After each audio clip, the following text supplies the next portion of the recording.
Hey guys, just studying some Korean on the toilet. Best place to study if I do say so myself.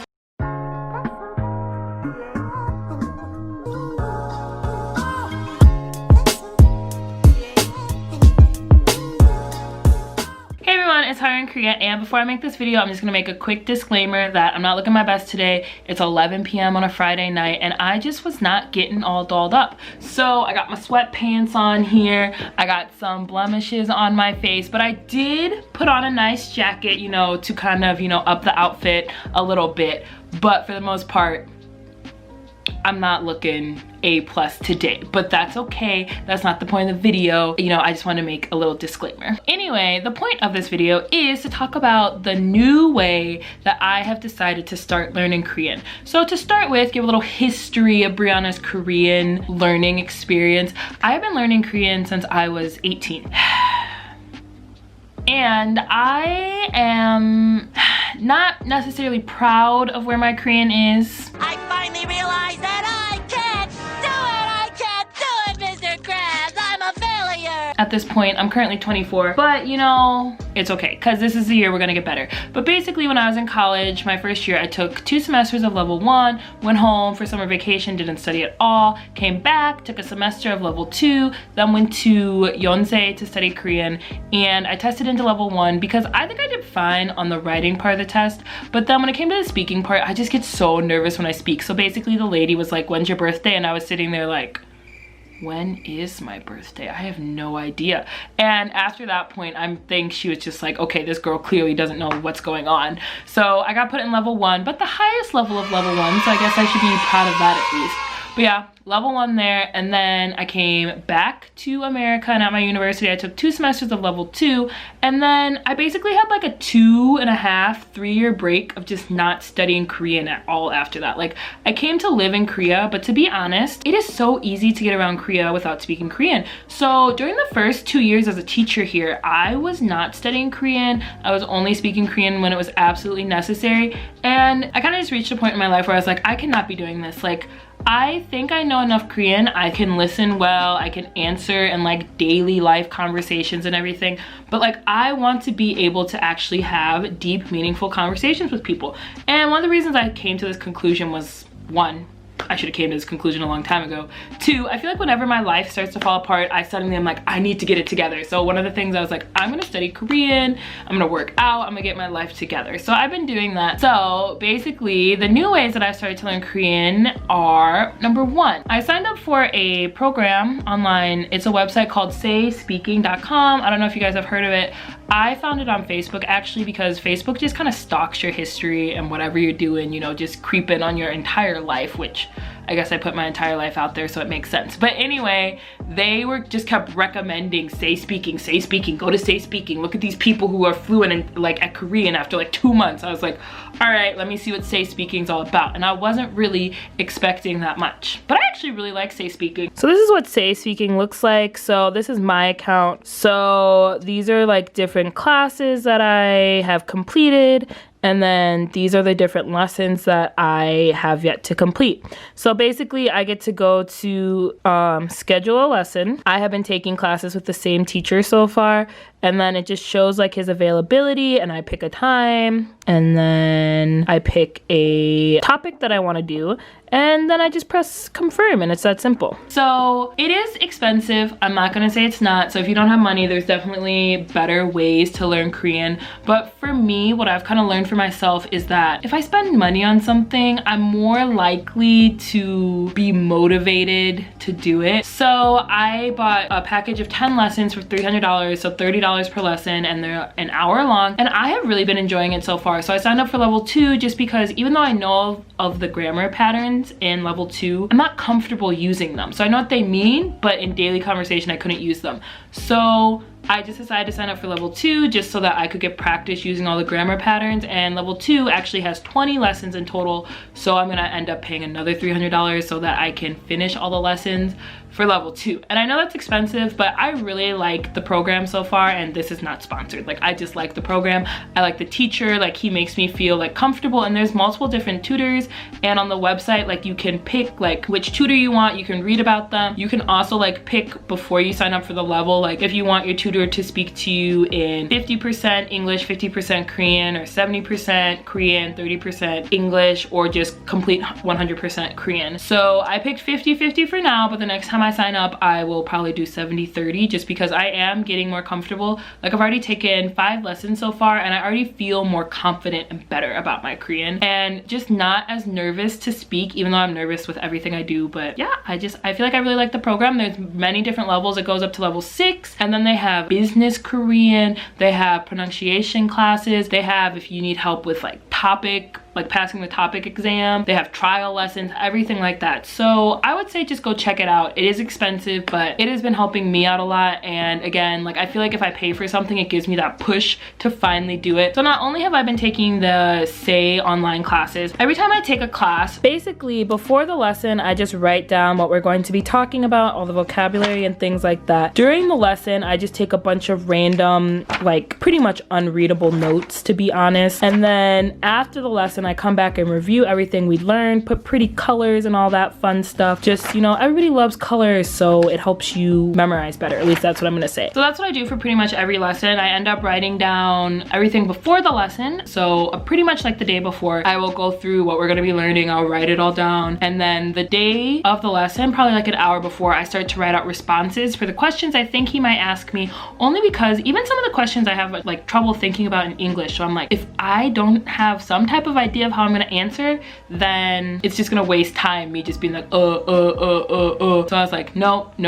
So I think of my answers beforehand, and then after the lesson, like, there's like a feedback form too that he gives me with all of the sentences that we practiced, and so I write those down. I write down all the vocabulary just to help me review. Another thing that I do is in a different notebook, I'm not gonna show you guys exactly, but I write down like all of the grammar patterns, and then I try to come up with sentences for those grammar patterns that we learned about. I also have a test notebook just because, you know, I need to test myself. So I put the English over here, and I haven't taken this test yet, my test notebook. And then when I feel prepared, I'm going to try to test myself and write the Korean on that side. So yeah, so those are just some of the ways that I use Say Speaking to help me learn. And another thing is I also just put up flashcards all over my apartment. So I'll just show you guys. My apartment's really messy right now, but oh, my body hurts. I'm like old. So yeah, I put flashcards up all over my apartment. So I have them all over my cabinets. I have them on my microwave. I have them on the bathroom door. Like, I just have Korean everywhere, just literally everywhere. And then some of my favorite places to have it, I have it in the bathroom too, you know? So brushing my teeth, learning some Korean, you know, getting things out of the medicine cabinet, learning some Korean. My favorite, sitting on the toilet and also learning some Korean. So just great places to learn Korean, okay? So yeah, for me, I just feel like what better way to learn Korean than to always just have it plastered in your face. So obviously I can't write down every single new word that I learn, or else my entire apartment would just be full of paper. But anything that I feel like is important, or anything I feel like I just am not gonna remember, I will put around my apartment so that it's easy to remember. And especially in the bathroom. Like, I spend so much of my day in the bathroom. Like I do, I'm brushing my teeth, I'm on the toilet doing, you know, toilet things. Like, I'm spending so much time in my bathroom. So like, instead of just looking at my phone the whole time, like, I can be looking around and learning like new vocabulary words. So for me, I just feel like that's very helpful. And also for me, I'm a very like, I don't know what kind of learner you call it, but I picture words in my head. That doesn't make sense. But if I don't know a word, but I know I've seen the word, instead of it being a word, to me it's a picture. So to give an example, the other day I was talking to my Korean teacher, and I wanted to say that my dad is a mechanic, or a mechanic teacher. So I had looked up the word beforehand. I said it during the lesson because I had written it down, like I could see it. But then, like, honestly, I wasn't gonna remember that word. Like, I had written it in the bathroom, and so I would see it when I was brushing my teeth and everything. But if you were to just ask me straight up, how do you say this word? I would not have remembered. But then, you know, a few days later, it came up in like conversation when I was speaking to a Korean friend of mine. And to be honest, I was sitting there and I was like, I have no idea how to say this word. But in my head, I could see how it was written. It was like a picture to me. So then after I looked at the picture and I obviously know the symbols and like the sounds that they make, then I could say the word. So I don't know if that makes sense. I don't know if everybody learns that way. I have no idea.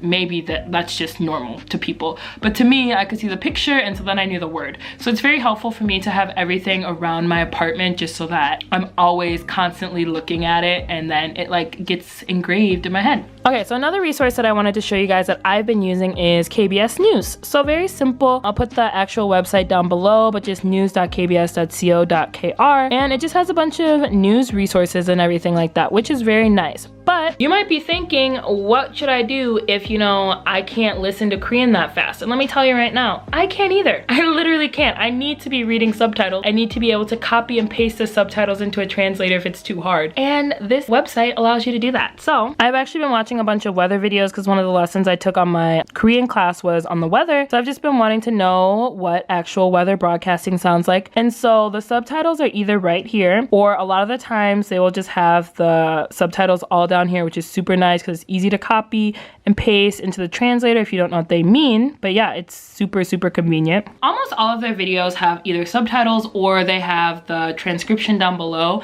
And so that's been helping me out a lot because I have a whole separate notebook for that, which you can't really see. But basically for the weather video, I wrote down all of the things in Korean. And then if I didn't know the English word, which was honestly a lot, then I just wrote it, you know, in blue. I would write the words that I didn't know.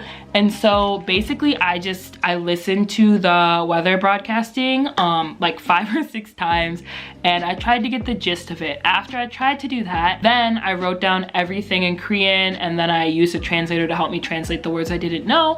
And then I listened to it another 5 or 6 times so that I could try to hear the words that I didn't know, even if I couldn't necessarily even remember what they meant. I was just trying to get my listening so that I could hear those words. And honestly, it was really helpful. I have picked a few videos and I've just been listening to them over and over and over again, and it seems repetitive, it might seem boring, but that's what's been helping me learn, and yeah, I feel like it's helpful. Another thing that I do is I also do that with YouTube videos. So I am actually not an expert. I don't have a lot of recommendations for like Korean people who put like Korean subtitles on their videos because I have just started doing this within like the past week. So if anybody has any great recommendations for YouTubers that I should watch who put Korean subtitles in their videos, please let me know because that would be super helpful for me. 1, I'll support them, and 2, they'll help me learn Korean.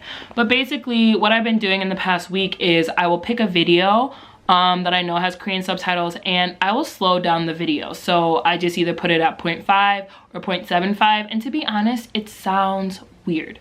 It does, it sounds weird, but I put the subtitles up, I slow down the video, and then I can actually hear word for word what they're saying. Because if they are just talking at the normal speed, just like I speak really fast, Korean people speak really fast too. So that's why I feel like I need to slow it down so I can hear each and every single word. And again, I've only been doing that for a week, but I'm already like, okay, this is gonna be super helpful. I try to write down the words that I don't know, like really well. And to be honest, if I'm watching like a 13-minute video or something, I can't write down every single word because that's gonna take forever, but I just try to pick out main words or things that I feel like are gonna be helpful in conversation, and I'll write them down, write down the English, and just try to get myself to remember those words. So anyway, another thing that worked for me is I downloaded a flashcard app from the App Store. So I feel like there's lots of flashcard apps on the App Store, so you can just pick one that works for you. But yeah, I downloaded this flashcard app, which, you know, very simple, just normal flashcard app. And I just put all of the words from a lesson that I have with my teacher. I just put all of the words in this app, and then, you know, each night before I go to bed, I just kind of, you know, go through all the words. So I like to put the English first and then the Korean, because if I put the Korean, I'm not gonna really remember the Korean. If I put the English and I have to think of what it is in Korean, for me, that's more helpful. So another resource that I've been using is really obvious, is obviously just a translator. So I'm just gonna show you guys a translator that I use. So I feel like everybody knows Papago. It's like the Naver like translator or whatever. And the reason why I like this translator is, let's say I put something in Korean. So let's say I put something as simple as 날씨, so weather. So I just put that into the translator, and there are just so many sentences over here that come up, like example sentences and everything. Then down here it has like what it means, And if I were to click on this, then it takes me to more example sentences, which I just find really, really helpful to have so many example sentences. Like the reason why I feel like it's important to get these example sentences, like I'm not saying just go onto the translator app and just copy the sentences and that's it.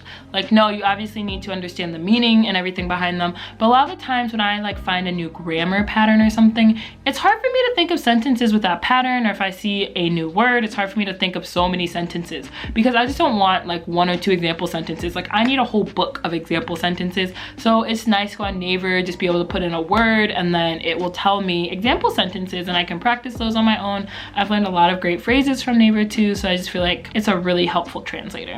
And the last resource that I want to tell you guys about is how to study Korean. So I feel like a lot of you guys have probably heard of this, but I really love this website. So they have so many different units, they have so many different lessons. So basically, let's say I want to do some intermediate level Korean. Okay, we're gonna start here because I know what this means. Yeah, so it has like a lot of like grammar patterns. It gives like a lot of example sentences also. In each lesson, there's usually some type of vocabulary. Yeah, at the top so that you can learn a lot of different vocabulary.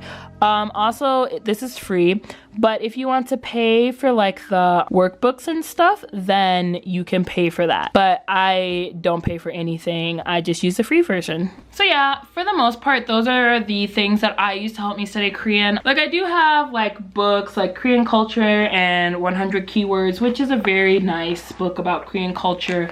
And it has like the Korean over here, all the vocabulary over here, and then a translation in English, which is very, very nice. I have a lot of just random Korean books also. I have a random vocabulary book. I have Correct Your Korean Grammar. Like this is like a book that's actually a really good book, but I have not even made it 10 pages into this book.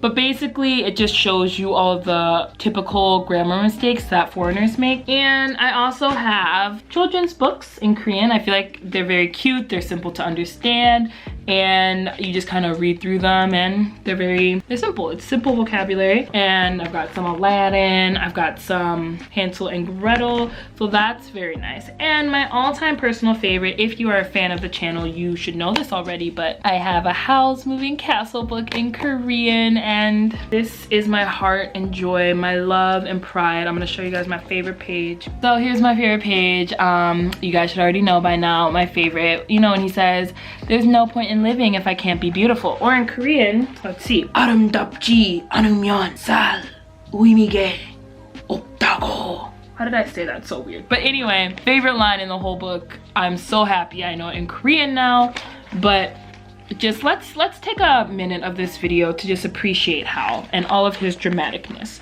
You know, sometimes you have a bad day and you just have to turn into a ball of slime. That's okay. I'm dramatic. Hal's dramatic. We're made for each other. Match made in heaven, honestly. You gotta push your man up the stairs, you know, as he's a giant slime ball because he thinks he's ugly. Like, been there and done that.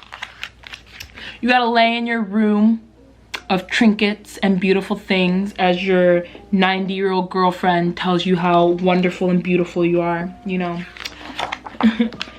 You gotta look like the angel you are. Oh, I just love this man. I think I'm gonna watch this movie after I'm done. Like, I'm so excited. I haven't watched it in like 2 months. Like, it's a good day. I watched this movie, like, this is my go-to movie. You know, when you have that go-to movie, like when I'm sad, when I'm happy, when I'm depressed, when I'm just any feeling I'm having. Howl's Moving Castle. So we're gonna watch that after I make this video because it has Korean subtitles on it now. So I'm also studying that way. So to me, listening and speaking is what is on my priority list right now. So I wanna get really good at that. And then after I get really good at that, then I might focus more on like books and learning through books. But for the most part, like I have been using a lot of listening resources. I obviously signed up for the very expensive class. But if you don't have money, there's a lot of free resources online. And also I wanna mention that I very just briefly touched on all the resources that I'm using, but I do want to make videos that go more in depth about the Say Speaking program. I feel like I could do a lot better at making a full-length video about that and actually show you guys how to use the program.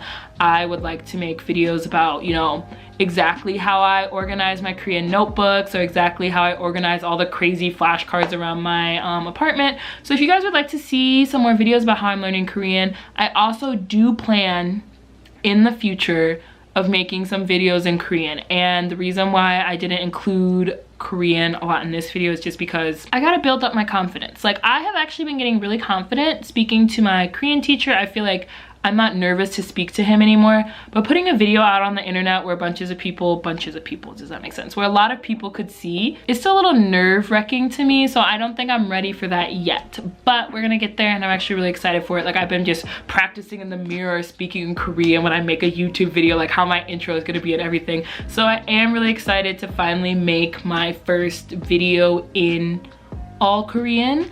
I don't know when that's gonna be. It might be in a month, it might be in a year. We don't know. But I will be making more videos about how I study Korean, and once I'm more confident, I will make videos of me speaking Korean. So anyway, let me know if this video was helpful to you, if you learned anything from this video, if any of the tips were helpful for you. Let me know if you want to see more videos of me talking about in depth the way that I'm studying Korean, because again, this was just a very brief, on the surface level, how I'm studying Korean and the resources that I'm using. And I feel like I have so much more to talk about, but I've already made this video too long. So let me know if you would like to see a video about that. Also, let me know if you'd like to see a video about me speaking Korean. You know, if a lot of people want to see it more quickly, then I will probably try to make it in a more timely manner than a year. Like, I gotta get on it. But yeah, I'm gonna stop rambling. Again, just to summarize, make sure you leave me a comment down below, make sure you give this video a like, and make sure you subscribe to my channel, and I'll see you guys later. Bye.